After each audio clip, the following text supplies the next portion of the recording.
Hello friends, Khan classes of commerce में आपका स्वागत है।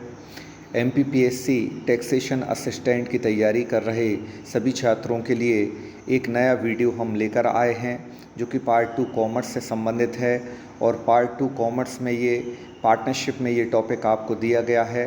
ख्याति और ख्याति के लेखांकन के प्रकार होते हैं, ख्याति निकालने की विधियाँ होती हैं, जिन सब का हम उल्लेख अभी आगे आने वाले लेक्चर्स में करने वाले हैं।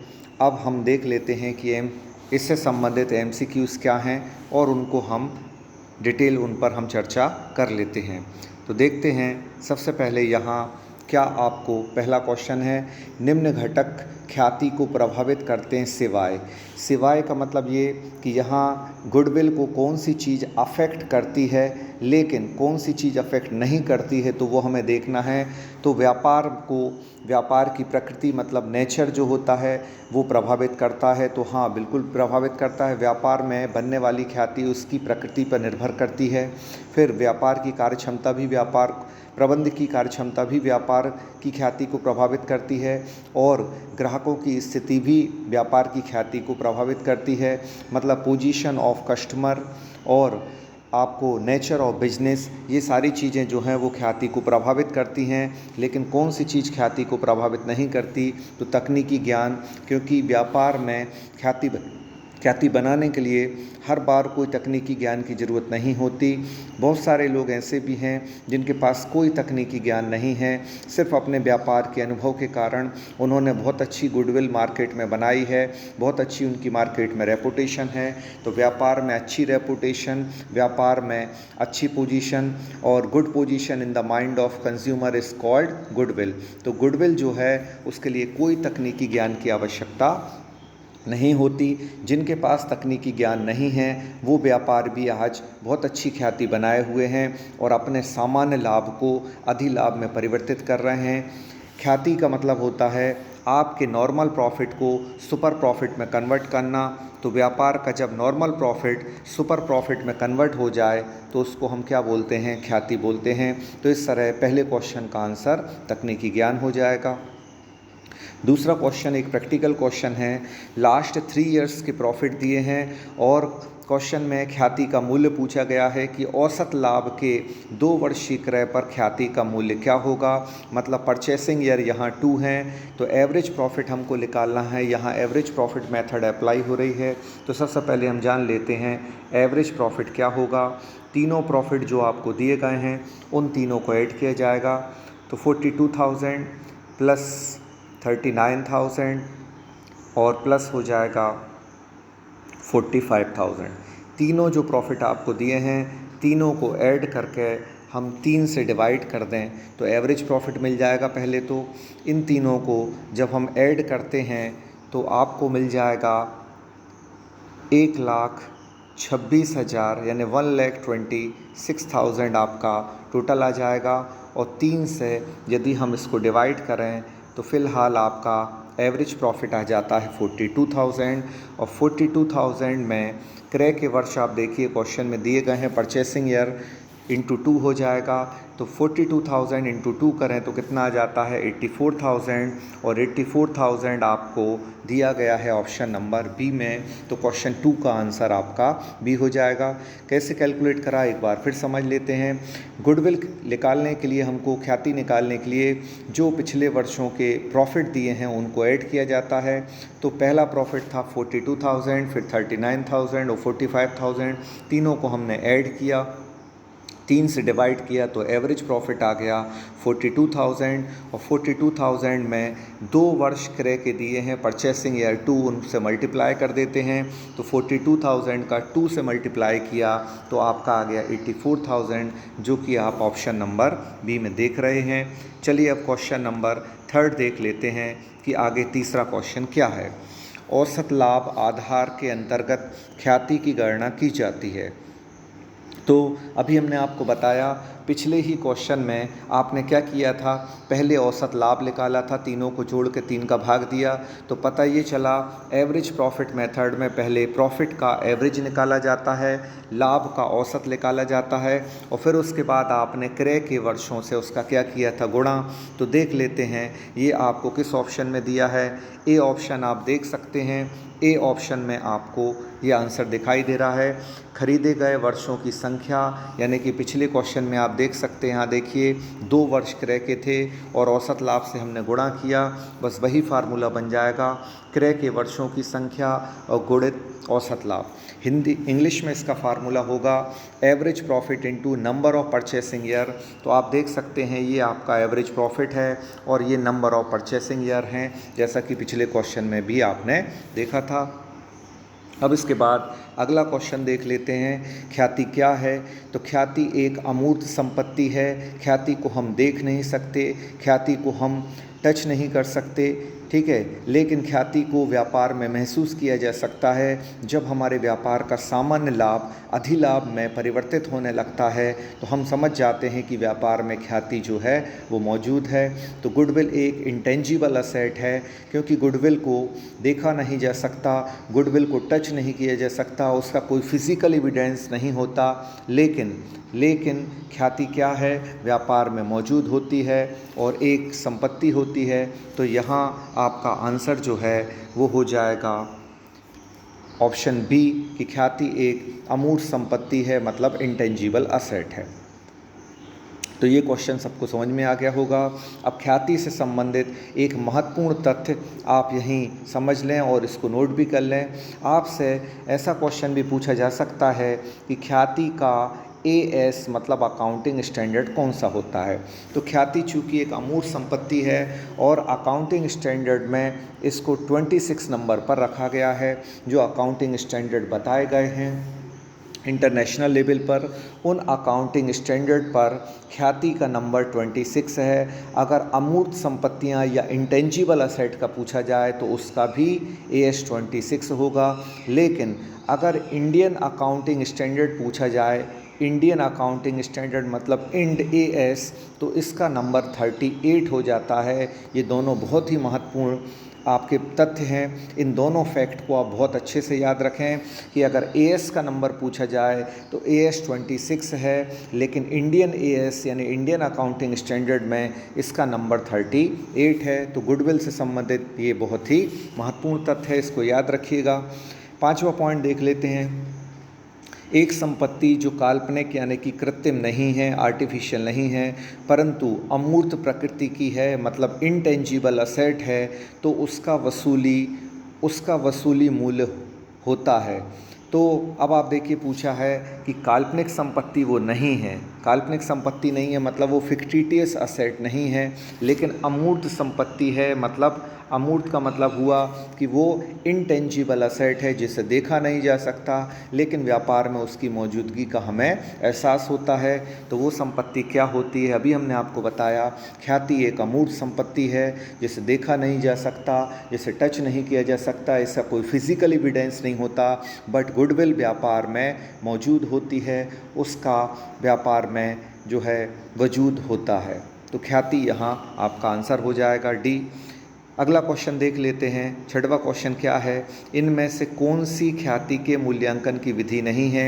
तो ख्याति के मूल्यांकन की विधि औसत लाभ विधि भी है, यानी एवरेज प्रॉफिट मेथड, अधिलाभ विधि यानी कि सुपर प्रॉफिट मेथड, और पूंजीकरण विधि, ये तीनों मेथड हैं ख्याति की, लेकिन पुनर्मूल्यांकन विधि कोई ख्याति की विधि नहीं होती। तो आपका आंसर ए हो जाएगा, पुनर्मूल्यांकन विधि। पुनर्मूल्यांकन तो एक खाता बनाया जाता है, ये एक टाइप का अकाउंट है जिसको इंग्लिश में हम रिवैल्यूएशन अकाउंट कहते हैं। अब देख लेते हैं कि इस सीरीज़ में आगे क्वेश्चन क्या है। आप सभी लोग हमारे वीडियोस को लाइक करते जाएं, इन पर कमेंट करते जाएं, और आप आगे किस तरह की वीडियोस देखना चाहते हैं वो राय, वो सजेशंस भी हमको कमेंट में देते जाएं। और निश्चित रूप से हमारा पेड कोर्स जो है वो कल से शुरू हो रहा है, तो आप उसको ज्वाइन कीजिए, बहुत ही बेनिफिशियल हम इंफॉर्मेशन हर वीडियोज़ में आपके लिए लेकर आने वाले हैं। तो चलिए देख लेते हैं आगे अगला क्वेश्चन क्या है। अगले क्वेश्चन में आपको दिया है सामान्य लाभ पर औसत लाभ का आधिक्य क्या कहलाता है। तो अभी हमने आपको बताया कि आपका जब नॉर्मल प्रॉफिट आपका सुपर प्रॉफिट बन जाता है तो हम उसको क्या कहते हैं, वहाँ हम मान लेते हैं कि गुडविल आपकी मौजूद है। मतलब आपका नॉर्मल प्रॉफिट जब सुपर प्रॉफिट में कन्वर्ट होने लगे तो आपकी व्यापार की ख्याति बन चुकी है, इस बात का ये प्रमाण होता है। तो सामान्य लाभ पर औसत लाभ का आधिक्य क्या होता है, तो वो अधिलाभ कहलाता है, सुपर प्रॉफिट। इस सुपर प्रॉफिट का इंग्लिश में फार्मूला क्या होगा, इंग्लिश में इसका फार्मूला होगा AP मतलब एवरेज प्रॉफिट और माइनस कर देते हैं हम NP यानी कि नॉर्मल प्रॉफिट। तो ये फार्मूला याद रखिएगा। औसत लाभ में से यदि हम सामान्य लाभ घटा दें, हिंदी में इसका फार्मूला क्या हुआ, औसत लाभ, और इसमें से हम माइनस कर दें अगर सामान्य लाभ, तो आपका जो डिफरेंस मिलेगा वो डिफरेंस आपका कहलाएगा क्या, वो डिफरेंस आपका कहलाएगा अधिलाभ, जैसा कि ऑप्शन नंबर A में दिया गया है। तो आई होप ये क्वेश्चन आपको समझ में आ गया होगा कि सामान्य लाभ को हम घटा दें यदि औसत लाभ में से, तो जो आधिक्य मिलता है उस आधिक्य को हम अधिलाभ कहते हैं। अधिलाभ से आशय अधिक लाभ से है। सुपर प्रॉफिट मीन्स होता है difference between average profit and normal profit. अब देख लेते हैं आगे क्या दिया गया है। क्वेश्चन नंबर 8, ख्याति एक, है ना। तो यहाँ लिखा है ख्याति एक संपत्ति है। तो यहाँ ख्याति एक कौन सी संपत्ति है, तो ख्याति एक जो संपत्ति है, यहाँ ऑप्शन के अनुसार ख्याति जो है वो मूर्त संपत्ति नहीं होती, ठीक है, व्यर्थ संपत्ति भी नहीं होती, क्योंकि टेंजिबल असेट तो नहीं है गुडविल एक व्यर्थ यानी कि फिक्टिटस असेट भी नहीं है, और ख्याति जो है वो हमेशा मूल्यवान भी नहीं होती, लेकिन ख्याति जो है वो मूल्य रहित हो सकती है।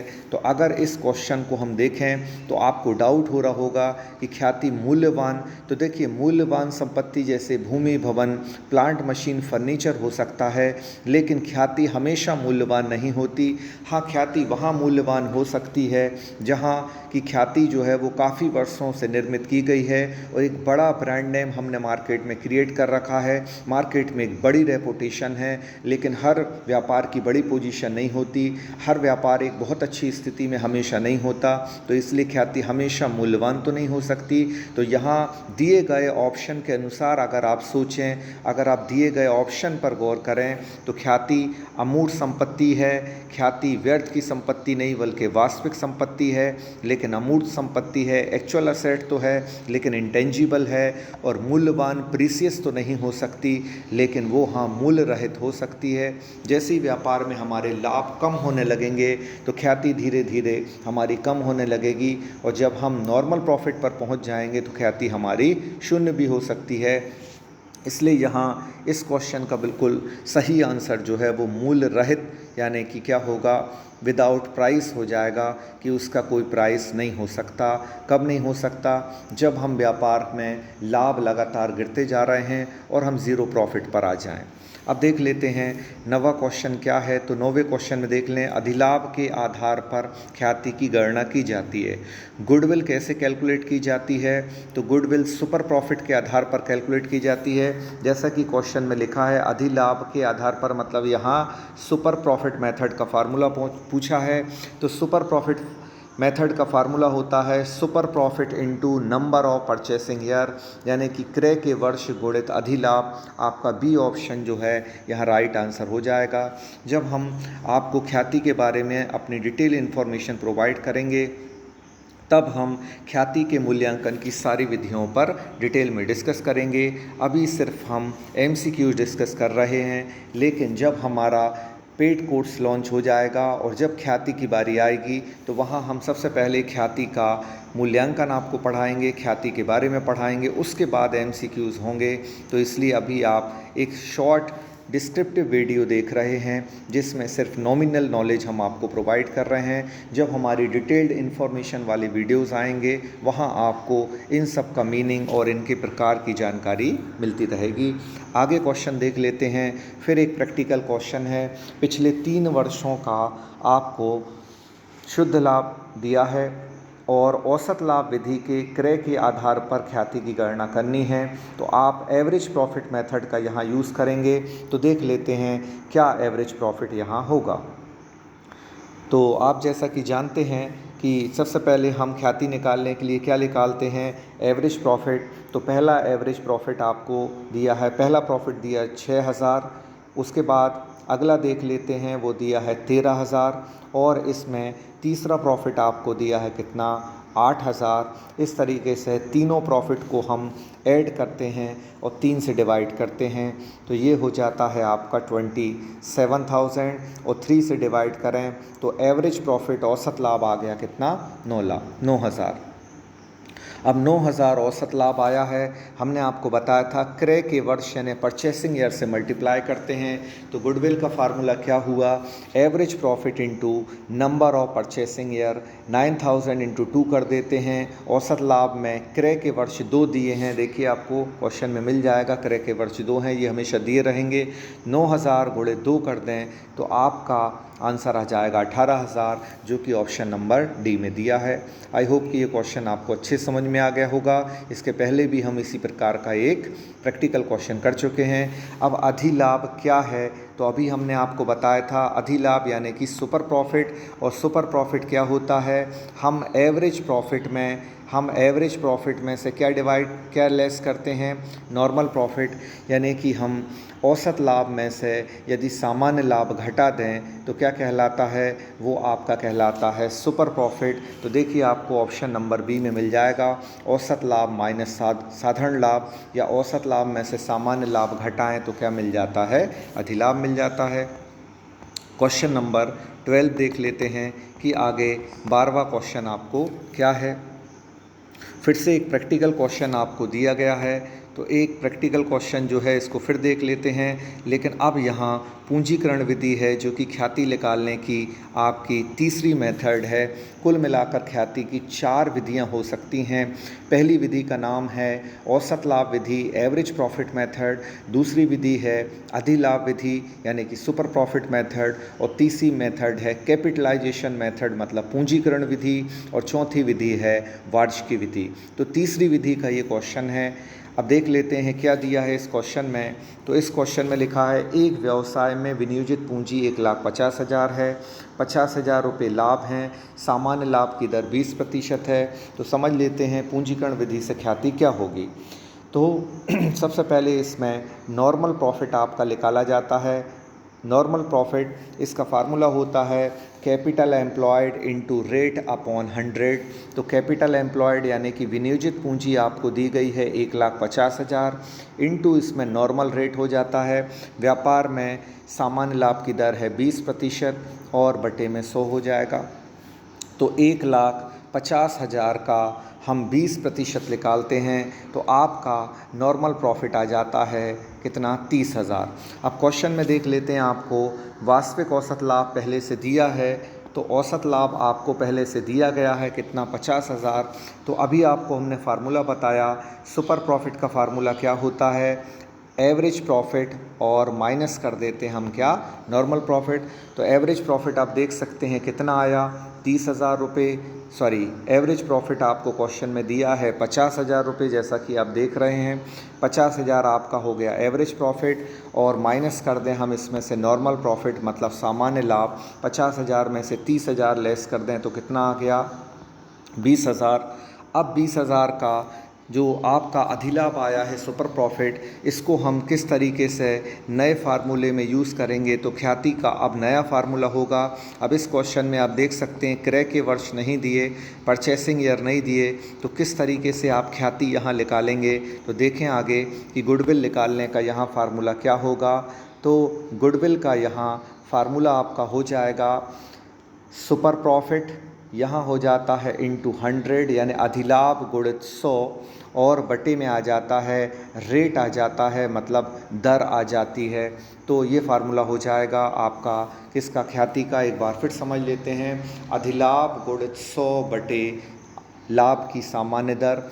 इंग्लिश में इसका बोलें तो super profit into 100 upon normal rate. अभी आपको बताया हमने सुपर प्रॉफिट कितना आया था आपका, सुपर प्रॉफिट आपका आया था अभी 20,000 और 20,000 इंटू 100 कर देते हैं और डिवाइड में नॉर्मल रेट देख लेते हैं कितना है 20। 20 से हम 100 को कैंसिल कर दें कितने बार 5 बार, और 5 का मल्टीप्लाई 20,000 से होगा तो 20,000 into 5 is equal to 1 lakh. 1 lakh will be value of goodwill. तो 1 लाख रुपए आपकी ख्याति का मूल्य हो जाएगा, जैसा कि ऑप्शन नंबर डी में आप देख सकते हैं। तो क्या किया हमने इस क्वेश्चन में, सबसे पहले हमने इसमें सामान्य लाभ निकाला। 1,50,000 का क्या किया हमने 20% किया, तो वो आ गया था कितना 30,000, और 50,000 में से 30,000 हमने घटा दिए तो कितना आ गया 20,000, जो कि आपने अभी यूज़ करा। 20,000 गुणित 100/20, इस तरह 1 लाख आपका आ जाएगा ख्याति का मूल्य। अगला क्वेश्चन देख लेते हैं। ख्याति की गणना का भारित औसत विधि का प्रयोग किया जाता है। तो ख्याति की गणना का भारित औसत विधि, ये भारित औसत विधि को इंग्लिश में कहते हैं वेटेड एवरेज प्रॉफिट, है ना। तो वेटेड एवरेज प्रॉफिट जो है उसका प्रयोग कब किया जाता है, तो वेटेड एवरेज प्रॉफिट का उपयोग तब किया जाता है जब व्यापार में लाभों की स्थिति अनिश्चित हो, मतलब लाभ के बढ़ने की प्रवृत्ति हो और लाभ के घटने की प्रवृत्ति हो। मतलब बिजनेस में प्रॉफिट का ट्रेंड कभी इंक्रीजिंग हो, कभी प्रॉफिट का ट्रेंड डिक्रीजिंग हो। इन दोनों दशाओं में ही भारित औसत विधि का उपयोग किया जाता है। तो बी और सी दोनों ऑप्शन हैं और वो दोनों मिल रहे हैं आपको डी में। तो आपका आंसर क्या हो जाएगा यहाँ डी।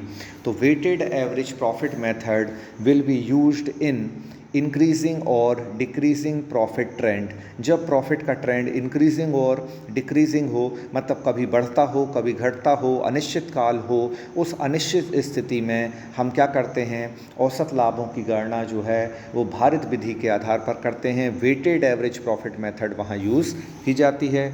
अगला क्वेश्चन देख लेते हैं कि क्वेश्चन 14वां क्या है। व्यापार की प्रसिद्धि के मौद्रिक मूल्य को कहते हैं। तो हमने आपको बताया था व्यापार की प्रसिद्धि, तो व्यापार का एक नाम प्रसिद्धि भी है और ख्याति का एक नाम प्रसिद्धि भी है। और व्यापार की ख्याति जो होती है व्यापार की प्रसिद्धि होती है। ख्याति व्यापार के अच्छे नाम, अच्छे संपर्क का मिलने वाला लाभ है।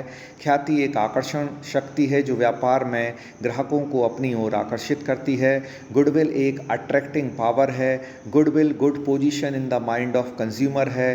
Goodwill good reputation in the market है। तो गुडविल जो है उसको किसी एक डेफिनेशन से नहीं समझा जा सकता। गुडविल बहुत सारे कारणों से जनरेट होती है। आप एक दुकान पर बार बार जाते हैं क्योंकि उसके यहाँ अच्छा सामान मिलता है, सस्ता सामान मिलता है, नया सामान मिलता है, या व्यापारी का व्यवहार बहुत अच्छा है, या उसके रीज़नेबल रेट हैं। तो बहुत सारे कारणों से ख्याति निर्मित हो सकती है। तो ख्याति में क्या कहते हैं, व्यापार की प्रसिद्धि को क्या कहते हैं, हम ख्याति कहते हैं। तो यहाँ आपका आंसर क्या हो जाएगा ए। प्रसिद्धि से आशय यहाँ रेपुटेशन से है। प्रसिद्धि से आशय यहाँ मार्केट में हमारी क्रेडिट से है, हमारी साख से है। तो व्यापार की साख को भी हम क्या कहते हैं, व्यापार की ख्याति कहते हैं। हम बोलते हैं ना कि मार्केट में उनकी साख बहुत अच्छी है, तो साख बहुत अच्छी है इसका मतलब उनकी क्रेडिट बहुत अच्छी है, उनकी प्रसिद्धि है, मार्केट में उनकी पॉपुलैरिटी है, यही कहलाती है गुडविल। ये आंसर यहाँ हो जाएगा। एक फिर प्रैक्टिकल क्वेश्चन आपको दिया गया है और ये भी अधिलाभ के 2 वर्षीय क्रय पर है। तो अब अधिलाभ का 2 वर्षीय क्रय है, ये दूसरी मेथड आ गई है। पिछले क्वेश्चन में आपने तीसरी मेथड देखी थी। तो देख लेते, औसत लाभ 60,000 दिया है। विनियोजित पूंजी आप देख रहे हैं, कैपिटल एम्प्लॉयड कितनी दी है 40,000 और नॉर्मल रेट दिया है कितना 12.5। याद रखिए सबसे पहले नॉर्मल रेट से क्या निकालना चाहिए आपको, नॉर्मल प्रॉफिट। तो नॉर्मल प्रॉफिट निकाला जाता है कैपिटल एम्प्लॉयड पर। कैपिटल एम्प्लॉयड है 4 लाख और इस 4 लाख का हमें निकालना है कितना 12.5%। तो 4 लाख का यदि हम 12.5% निकालें तो वो आ जाएगा, ये आ जाएगा आपका 50,000। 50,000 आपका आ जाएगा क्या, नॉर्मल प्रॉफिट। कैसे डिवाइड किया, 12.5 से हमने 100 को डिवाइड किया, ये 8 टाइम्स डिवाइड हो जाता है। और फिर 4 लाख में 8 से डिवाइड किया तो आ गया कितना 50,000। ये तो नॉर्मल प्रॉफिट आया है। अब आपको पता है कि हमें सुपर प्रॉफिट चाहिए। सुपर प्रॉफिट का फार्मूला क्या होता है, एवरेज प्रॉफिट और माइनस हो जाता है क्या, नॉर्मल प्रॉफिट। हिंदी में हम कहें तो औसत लाभ में से साधारण लाभ घटा दिया जाता है। तो औसत लाभ आपका कितना दिया, क्वेश्चन में देखिए आपको दिया है 60,000 और अभी कितना आया 50,000। तो 60,000 में से हमें घटाना है, लेस करना है कितना, 50,000। तो आपका रिमेनिंग बैलेंस आ जाएगा कितना, 10,000। अब 10,000 आपका क्या आ गया, आपने देखा अभी सुपर प्रॉफिट आ गया। अब सुपर प्रॉफिट मेथड में गुडविल कैसे निकाली जाती है, तो गुडविल का फार्मूला हो जाता है super profit into number of purchasing year, यानी कि अधिलाभ में क्रय के वर्षों का गुणा कर दिया जाता है। तो आपने भी देखा 10,000 आपका आया सुपर प्रॉफिट, और इसमें हम 2 से मल्टीप्लाई कर देंगे क्योंकि क्रय के वर्ष कितने दिए गए हैं आपको, 2। तो 10,000 का जब 2 से गुणा होगा तो बोलिए कितना आएगा, 20,000। तो आपका आंसर कितना हो जाएगा, 20,000 हो जाएगा। ये अधिलाभ विधि है। इसके पहले अधिलाभ की क्या थी, वो पूंजीकरण विधि, कैपिटलाइजेशन मेथड थी, इसलिए वहाँ 100 का गुणा हुआ था और नॉर्मल रेट को हमने डिवाइड में रखा था। अभी डिटेल्ड इन्फॉर्मेशन वीडियोस आपको मिलने वाले हैं हमारे पेड कोर्स में, उसको आप ज्वाइन करें। तो किस मेथड को कब यूज़ किया जाता है, कौन सा उसका फार्मूला है, और ख्याति के काफ़ी प्रैक्टिकल क्वेश्चन हम कराएंगे, क्योंकि एग्ज़ाम में निश्चित ही एक ख्याति का क्वेश्चन ज़रूर आएगा कि ख्याति जो है वो किस तरीके से प्रैक्टिकली निकाली जाती है। इसके अलावा और भी प्रैक्टिकल क्वेश्चन अलग अलग चैप्टर से बनने की आशंका है, जो कि हम सब आपको अपने डिटेल्ड इन्फॉर्मेशन में प्रोवाइड करेंगे। अगला क्वेश्चन देख लेते हैं कि क्या है।